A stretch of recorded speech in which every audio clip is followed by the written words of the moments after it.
Bakı rayonunun Qazbər kəndində həyət yanı iftisasa çıxarılıb. Qaz xəttidir. Bu ön tərəfdən su xətti keçir. Yəni tam qarşısından keçir. Yeni tikilən bir evdir. Üstü dəmir çerpicadır. 11'in 10'adı 110 kvadratlı ev. İçerisinde şişburun hurması, yani 100 latır hurması olur. Trasaya yakın bir mesafede yerleşir.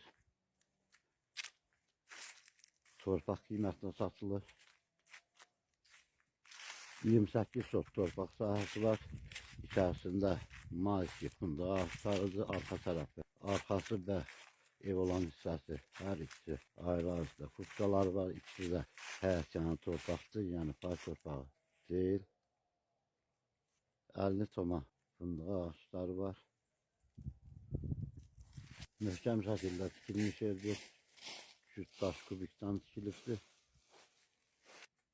Havalandırma port reyləri qoyulmuşdu hər tərəfdən.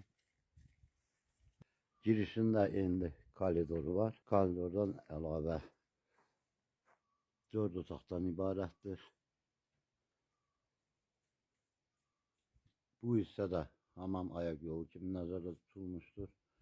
Girişdə koridoru enlidir. Üst pərdələr qoyulmuşdur.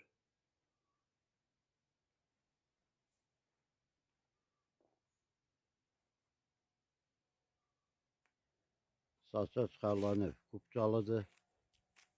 Qeyd etdiyim kimi arxa tərəfində kubcası adlenidir. Yəni 18 sot arxada həyət yanıdır. Ev olan hissədə 10 sotdur. Qiyməti 50.000 manata təklif olunur.